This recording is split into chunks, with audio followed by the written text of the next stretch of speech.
time journeying in a skiff along the Pacaya River in the Peruvian Amazon, when 10 and orange tents suddenly pop up above the shoreline, calling attention to several people standing nearby. Campers, I think. Farther along, a man beaches his canoe, climbs out and walks with determination straight into the woods. When I inquire as to where he's going, he explains that he's headed to an oxbow lake deep in the bush. A fisherman, perhaps. But where's his rod? My hypotheses are wrong on all accounts. These seemingly mundane activities, in fact, are part of a purposeful patrol mission to protect the Pacaya-Samiria National Reserve, one of the largest tracts of protected land in Peru at more than 5 million acres. Thanks to these paid and volunteer rangers, only 2% of this green swath brimming with mahogany and cedar trees, has been logged. Home to a diverse clutch of ecosystems: bamboo forest, terra firma high ground protected from flooding, and palm swamp forest. Among them the reserve resembles a wetland owing to oodles of oxbow lakes. More than half of the Pacaya-Samiria is comprised of these crescent-shaped water bodies punctured by tributaries, some choked with water hyacinths during the slow water season. Everything adapts in this environment, even the walking catfish, curious creatures with armored bodies and outside spectral fins that can scuttle across land, breathing air for some 24 hours. When an oxbow lake dries up, these fish simply walk, single file, up and over it to find sustenance. The small skiff, manned by Johnny Balareso Malatesta, a native Peruvian naturalist with international expeditions, motors into an immense oxbow lake. Johnny wildly points to the shore where a brown mammal is grazing along with 3 babies capybaras. Johnny says, the largest rodents in the world. The adult munches on its favorite food, graminia grass, before it suddenly turns and dives into the water. In moments, the 100-pound creature is crawling up the slope on the far shore. Quite the aquaphile, the capybara is an efficient underwater swimmer that can also easily walk across the muddy bottom. Positioned at the bow of our boat, binoculars at the ready, Johnny searches the trees for the hoatzin, a prehistoric bird that's said to have aphrodisiac properties if consumed. But with its foul odor and meat, that's reputed to have an unpleasant taste, there's no worry that anyone would hunt it.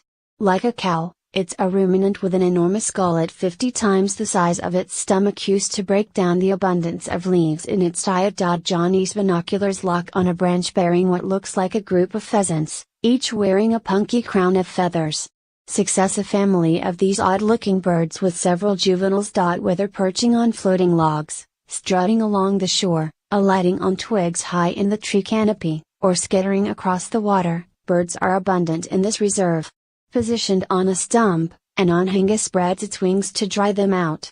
Iridescent blue and yellow macaws soar overhead. A great egret flies beside us, parallel to our skiff until we tie up beside 3 canoes, more ranger boats.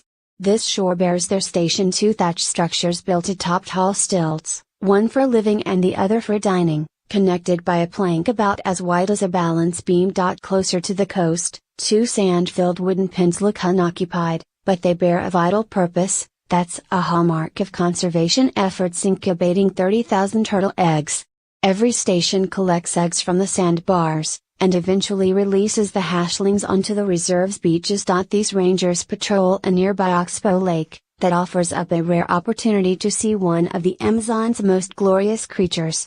A slim dorsal fin slices through the water. In a split second, it's gone. Johnny excitedly shouts, "Pink dolphin, pink dolphin, pink dolphin." Several more of the rose-hued freshwater mammals surface and disappear so swiftly they're difficult to photograph. It's believed that these Amazon River dolphins, as they're also known, may owe their pastel hue to close to the surface capillaries. Thankfully, a widespread local belief that doom and gloom will be visited upon dolphin hunters, keeps their populations healthy. Basking in such an idyllic landscape, it's easy to become complacent, but you can't get too comfortable here because the flora and fauna are overthreatened. We pay a visit to a pagoda-shaped building. A Japanese architect and several Japanese scientists provided the Eastern influence, where a sign identifying this ranger station as PV2PV, standing for Point of Vigilance, says it all. Ranger Tulio Shima tells us that poachers were spotted in this area 2 months ago. He caught them red-handed. These eco-guardians in their boats are making a difference. but there's a lot of land to protect and very few of them to go around. Janine Barone is a freelance travel and food writer who writes for National Geographic Traveler and